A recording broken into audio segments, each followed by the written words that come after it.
everyone. We're Team Cole Team, and we're really excited to show you what we've been doing all semester. So I'm Jennifer, the producer. We have Alan here, our director. Isaac, our lead engineer for Ringlet. Our four designers, Chris, Joel, Forrest, and Lily. And also Justin, one of our programmers, here to help out with the presentation today. But before we show you the game, we want to let Alan give a brief overview of what Cole is for those of you who aren't familiar with it. So. Hi, I'm Alan Wagner. I'm the writer-director of Cole. And yeah, I just wanted to briefly recap what Cole is about for those unfamiliar. So Cole is a 2D action-adventure art game that we're developing for Android and iOS platforms, and we hope to actually release this in those marketplaces this coming summer. So in Cole, you play as an alien clone who is trapped aboard this massive imaginative spaceship called the SS Spaceship. And you start out being born, just one of countless identical versions of yourself, and your one purpose, the reason you've been created, is to shovel coal into the furnace that powers the SS Spaceship. And as the game begins, it kind of presents itself as just a game about shoveling coal. You know, you're thrown into the coal room, and there's this mini puzzle game where you shovel coal back and forth, and that's all the game tells you to do. But the longer the player plays, they'll realize it's possible to escape the coal room, and once they do that, that's when the real adventure begins. We want that to be a real surprising moment when the player says, "Oh, what? Huh? What?" Something like that. So once you begin exploring this, huge spaceship, you'll be doing a lot of Metroidvania-style exploring, using your acrobatic moves to reach new areas of the ship. You'll be constantly trying to scrape together food to survive, so there's a survival element to it. You'll be always fighting these guard bots who are coming after you, trying to weed out the escaped clones on the ship. And you will also be just meeting and talking to a lot of the other escaped clones on the ship. And the more you talk with them, you'll learn that nobody really knows where the ship is going, why it's going there. But everyone generally believes that the captain of the ship lives at the top, so it's your overarching goal to travel upward, confront the captain, and hopefully free all these slaves. And we're trying to go after a specific tone with this dialogue, something that's melancholy and dark, but still very comic and funny. And we want to set up these interactions so the player is prompted to make several complex, interesting moral choices, sometimes without even realizing that they're doing so. We don't want to shove that in their face, like some games might. Our overall goal with this game is to create something that is very fun, very action-packed, at the same time very funny, very, very clever in both the dialogue and the situations you find yourself in, as well as, modestly thought-provoking and touching in a weird, slightly uncomfortable way. And so we really want to create a meaningful, one-of-a-kind experience for the player. And personally, I'm really proud of what our small team has been able to accomplish these first initial weeks of production. And I'm going to throw it over to Jennifer to talk about what this presentation will cover. Yep. So we're one of the smaller teams in this class. So when deciding how to split up the work, we really wanted to make sure all of our designers and programmers and artists could really have different sections of the game they could really have a lot of ownership over and be able to show off to people, be able to say, "Hey, I did this level, isn't it cool?" So we ended up splitting up the designers and programmers into typically teams of 2 to work on big chunks of the game and to have them mostly good by now. So the big 4 parts we were focusing on right now was getting the mechanics really nice, so making sure Cole moves really nice and focusing on the systems that follow him through the game. Focusing on the combat, so having the enemies built by now and making sure they're fun and interesting to fight. We also built all the leveled stuff on the first lower part of the ship, and we also had people working on the shovel surfing set piece, which is a side level that plays really differently from the rest of the game, but is pretty interesting. So all these different parts have been play tested to some extent. We've done formal play testing to make sure that they're fun and people understand how to do them. We've also done a lot of small testing within the team to make sure it's good. So we think it's looking pretty nice, but we'll let you guys see for yourselves. So I'm going to let Chris go over what the mechanics team has done so far. Hey guys, so the mechanics team has actually worked on a lot of different stuff throughout the semester, but specifically we've been focusing on player movement and the way that the player interacts with the game. And one of the main ways that the player interacts with the game is through the swipe arrow that you see here. And this actually went through a lot of iterations before we arrived on this. And basically it allows the player to do a lot of things. It allows the player to jump, it allows the player to run on walls, it allows the player to attack. And because it's so universal in what it does, we wanted to make sure the player knows exactly what's going to happen when they release that arrow. And one way that we did that is by changing the color of the arrow. So red allows you to jump, it's blue if you're going to run up a wall, and we're going to add some more sprites in there for attacks and stuff as well.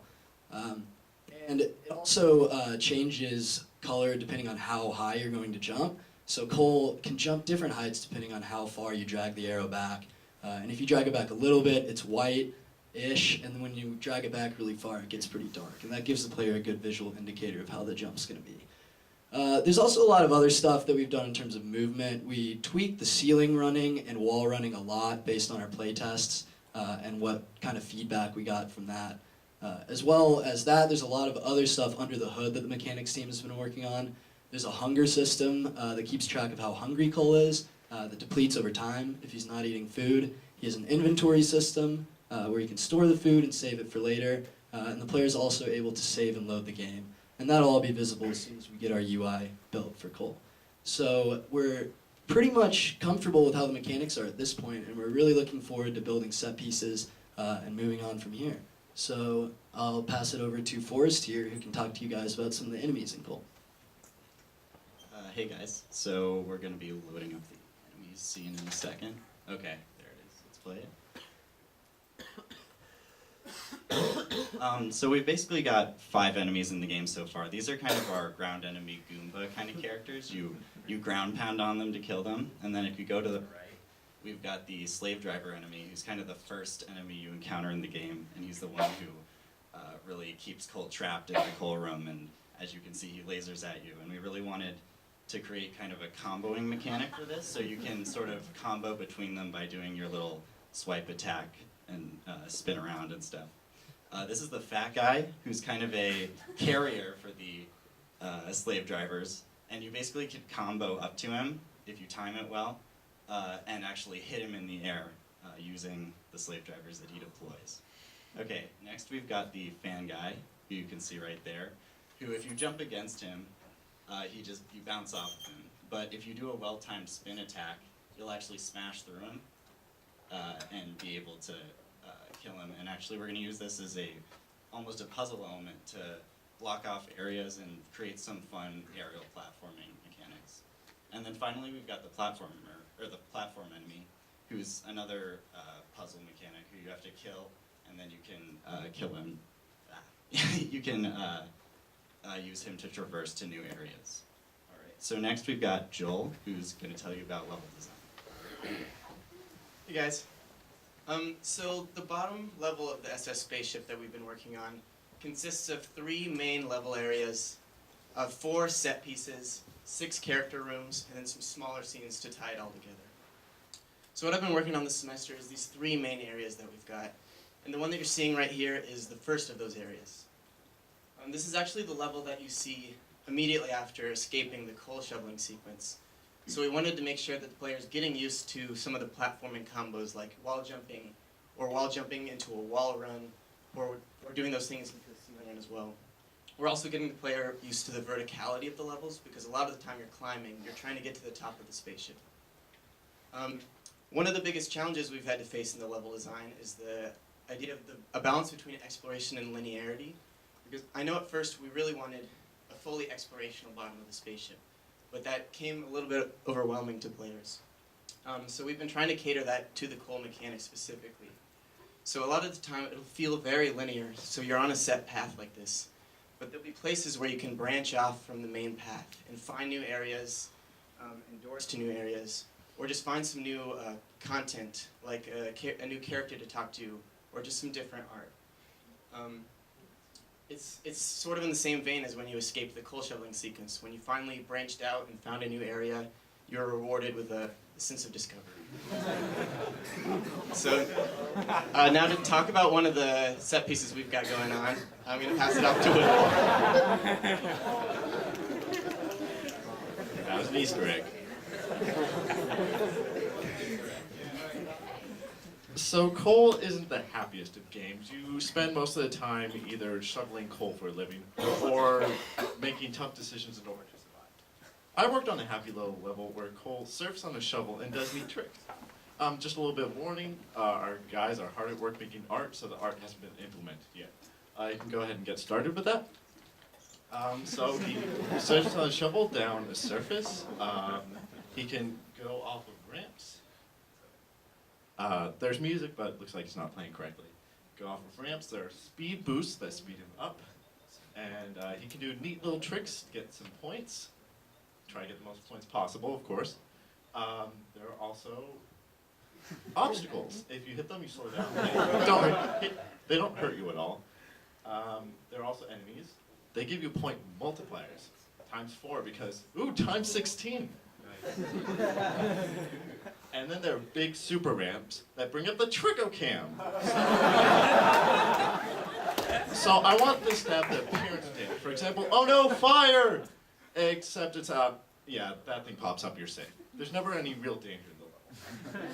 So this level's kind of a game in itself. And I've been working with one of our programmers, Chitbon, to kind of mess with the ceiling running and wall running to add a surf element to it and turn gravity on its head, literally.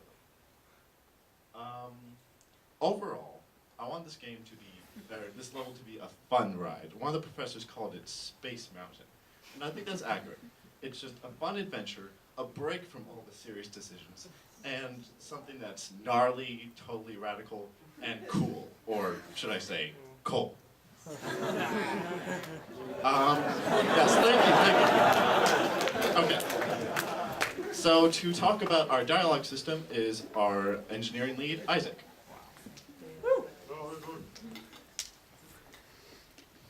So one of the important things that we have in the game is the ability for Cole to interact with some of the other escaped clones. Here, we have a father. And he is currently threatening Cole, and Cole can make some decisions about the questions that the father gives him. Yes, Cole is very cute.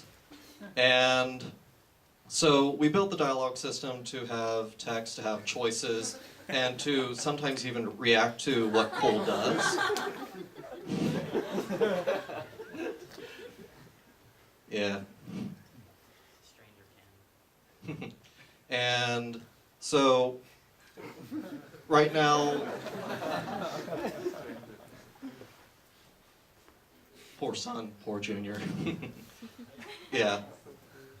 And we've been working on this system for a few weeks, and we have one of our engineers, Chitbon, working on a project to design a tool that our designers can use to basically map out the conversation in a visual way so that they don't have to spend all their time just in the editor putting in, and then they accidentally put a 0 and erase all their work.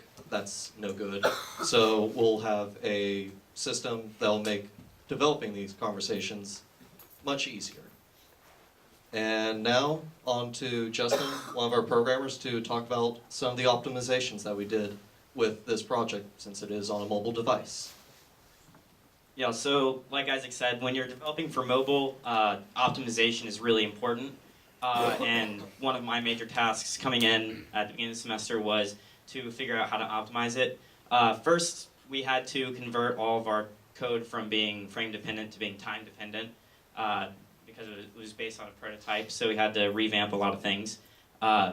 Just minor changes there. And then additionally, we had a big memory consumption issue where our basic scene was taking 250 megabytes of RAM on a phone, which, you know, is okay when we're just beginning, but, you know, we have to identify those problems early on and figure out how to tackle them. And we found out about 90% of it was just that our sprites were just way too big, so we've been working on resizing those and, you know, cutting them down to a 4/3 and a 16th of their original size has increased our, you know, performance in terms of memory consumption drastically without actually reducing the quality of the art assets themselves. That's about it for optimization. I'll give it over to Alan, who will talk about our goals going forward. So for this first semester, we're really focusing on getting the first, bottom third of the ship done. We split it up into thirds, the lower ship, mid ship, upper ship, and we really want to get the first third completely programmed, designed, and arted up in time for the fall demo day. So that's, for the rest of the semester, that entails getting the 6 characters we planned for this section, getting them up and running, making sure they're interesting for the player to interact with. We also have a sequence where the player is shoved out into space, and they kind of have to jump from asteroid to asteroid in 0 gravity to get back onto the ship. We are also working on a sequence called the Worm Runner, where this big giant worm has kind of wriggled its way into the ship, and in the sequence it's chasing you, and it's kind of akin to endless runner games that you might find on the iPhone, where these platforms will be whizzing past you and you'll have to react very quickly. We're also going to get our initial Cole room, introduction all done. And besides that, just polishing all the work we've done so far to get it to, a professional level. So that is our presentation. Thank you very much for your time.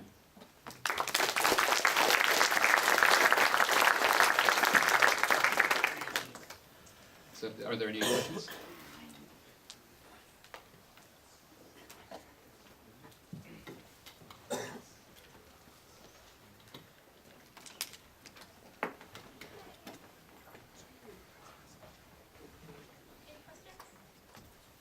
No questions. Yes.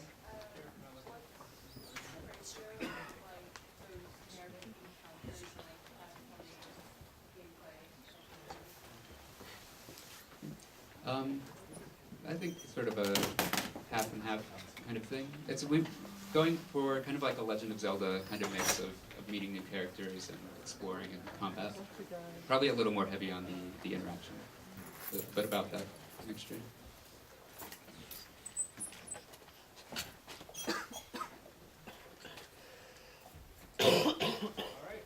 Thank you very much.